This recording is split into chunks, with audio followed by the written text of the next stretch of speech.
संकट के समय ईला, उस समय, अभी संकट के समय लोग बजरंग बली को याद करता है, हे संकट मोचन बचा लीजिए, अगली बार से हम कोनो कांड नहीं करेंगे, फिर सोचा वही गलतियां करेगा। भगवान को भी पता है ये सब ब्लैकमेल कर रहा है। जिस दिन हिसाब लेने बैठ गया ना, भगवान बड़ी मार मारेगा आप लोग को, कहेगा कि जब तुम फंसता है तो हमरे ब्लैकमेल करता है, और कौन चीज समझा रहे हमको, 2 किलो लड्डू, अच्छा से रहो। भगवान मन्नत कैसे मांगना चाहिए कि हमारा ये काम हो जाएगा तो हम झूठ बोलना छोड़ देंगे।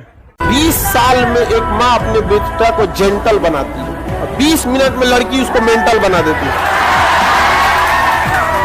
और जिस चीज से आप जितना भागोगे वो उतना परेशान करेगी। हमेशा याद रखिएगा, दुनिया भले धोखा दे सकती है आपको, सरस्वती कभी धोखा नहीं देगी, कभी नहीं। इसलिए आप ईमानदारी से पढ़िए, ईमानदारी से। मजबूरी बस अगर आपको यहाँ से जाना भी पड़ा ना, तो ज्यादा देर आप रुकिएगा नहीं। आपको पढ़ाई में वो ताकत होती है कि निचले पावदान पर रखिएगा ना तो टॉप पे जा सकते हैं। इसलिए नहीं, आप कभी प्लान मत बनेगा, जो पढ़ना पढ़ लो, तुरंत पढ़ लो। तो जीवन में अगर आपके साथ बहुत तकलीफ आ रही है, बहुत खतरनाक स्थिति में फंस गए हैं, तो समझिएगा कि आप बहुत खतरनाक हीरो हैं। ऊपर वाले ने आप ही को ये जिम्मेदारी दिया है, क्योंकि जिस कंधों में बोझ उठाने की क्षमता नहीं होती है, मालिक उन कंधों पर उतना बोझ रखता ही नहीं। तो बहुत समस्या आए तो घबरा के डिप्रेशन में नहीं जाना है, खुद को समझाना, बहुत बहादुर रहे हो। बाप के पैसा से सजना धजना अच्छी बात नहीं है। अपने पैसा से पिताजी को ले जाइए, पापा आज अपने पसंद से कपड़ा खरीदिए, हम ले जाते हैं। समझ में आएगी नहीं? Stop listening to too much motivation. Stop listening to too much shorts, reels. Stop listening to random quotes and all. They are not going to change your life. वो नहीं बदलेगी भाई तेरी जिंदगी। सब बंद कर, अपना पेन पेपर उठा, कमरे का दरवाजा बंद कर, फोन स्विच ऑफ कर, लोगों से मिलना बंद कर, और लिख अपने गोल बैठ के तो को क्या अचीव करना है। और फिर लिखने के बाद उसकी पर्ची बना के अपने जेब में रखो, पागल हो जाओ उसके लिए। फिर उसके बाद ना तुमको मोबाइल चाहिए होगा, उसके बाद ना तुमको बहुत फ्लैशी कपड़े चाहिए होंगे बहुत, उसके बाद ना तुमको कोई कार चाहिए होगी, ना पापा के पैसे की बाइक चाहिए होगी। फिर एक चीज चाहिए होगा, उसके पीछे जी तोड़ मेहनत करके लग जाओ और उस जर्नी को एंजॉय करो। सबसे मेन दुनिया ना केवल कामयाब को पूछती है। एक माँ बाप के अगर 2 लड़के हैं, एक सफल एक असफल, तो माँ बाप एगो को रोटी देगा, एगो के रोटी में घी लगाएगा, हम खाओ। खाते नहीं हो आजकल, और टुकुर टुकुर देख रहा है, हमको भी पूछ लो। 100 में से 1 बच्चा होता है जिसको पढ़ने में मन लगता है। 99 बच्चों को बोलना पड़ता है नालायक अब तो पढ़ ले, कल एग्जाम है। 99 बच्चों को मन नहीं करता। जीवन का आधा हिस्सा मजबूरी से काम करते हुए गुजरता है, और कई लोग जब नौकरियों में आते हैं तो भी मजबूरी से नौकरी करते हैं। दुकान खोलते हैं मजबूरी में खोलते हैं, धंधा कर रहे हैं मजबूरी में कर रहे हैं, यहां तक कि साला शादी भी की तो अब आप समझ रहे हैं बच्चे भी किसमें पैदा हुए होंगे। Getting my point? तेरे सारे काम तो मजबूरी के हैं। तो धंधा कर रहा है मजबूरी में, काम कर रहा है मजबूरी में, शादी की मजबूरी में, बच्चे पैदा की मजबूरी में, पाल रहा है मजबूरी में, तलाक नहीं दे रहा मजबूरी में। ये कोई क्या बोलेगा?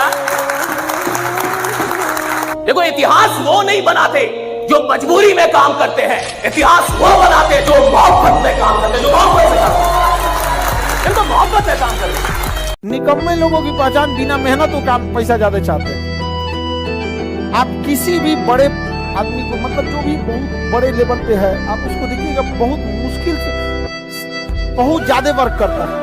और जितना टेढ़ मिलेगा सब ना, 8 घंटा की जगह सोचेगा 6 घंटा काम करके भागेंगे, बाकी काम चोरी काहे करता है।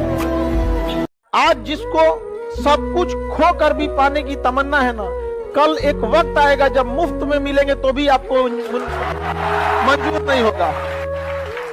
जिस दिन आपको अपने साथ रहना अच्छा लगने लग जाएगा ना, जिस दिन आपको बाहर की खिड़कियां देखने का मन नहीं करेगा, अंदर की खिड़कियां मन करने लगेगा देखने का, उस दिन आप पाएंगे कि ये काम तो बहुत बड़ा सुख है, ये दुख नहीं है, बहुत बड़ा सुख है। बुद्ध को, महावीर को, इन सबको अपने पूरे समाज से दूर भागना पड़ता था एकांत में, ताकि वो खुद को समझ सके, रियलाइज कर सके।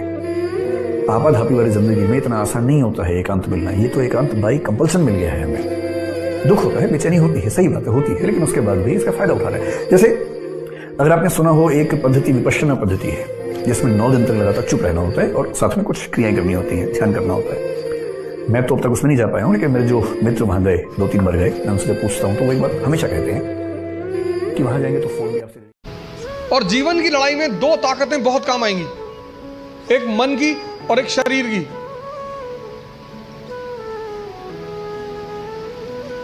तुम जब भी ऊपर उठोगे तो ये ग्रेविटी तुम्हें नीचे खींचेगी ना।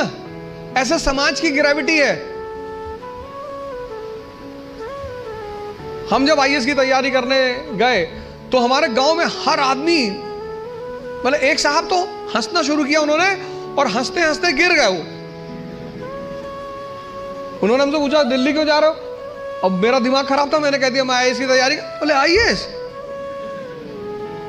फिर वो हंसने लगे और हंसते हंसते वो गिर गए। और उस हंसी का इतना रोल रहा मेरे जीवन में, मतलब उस हंसी ने मुझे एकदम मजबूत कर दिया था कि अब आईएएस ही बनना है। उस दिन मुझे एहसास हुआ कि महाभारत क्यों हुई। जब भी ऐसा लगे जीवन में कि जीवन हाथ से निकलता है, तो हमेशा ध्यान रखना है कि आपसे बहुत बुरी स्थिति में लोग आपसे बहुत अच्छा कर रहे हैं, और अच्छी स्थिति में होने के बाद एंग्जाइटी डिप्रेशन में चले जाना, इसका मतलब हमने उन चीज़ों की कद्र नहीं की जो मिली हुई है, और जो नहीं मिला उस पर फोकस इतना ज़्यादा कर लिया जितना करने की ज़रूरत नहीं थी।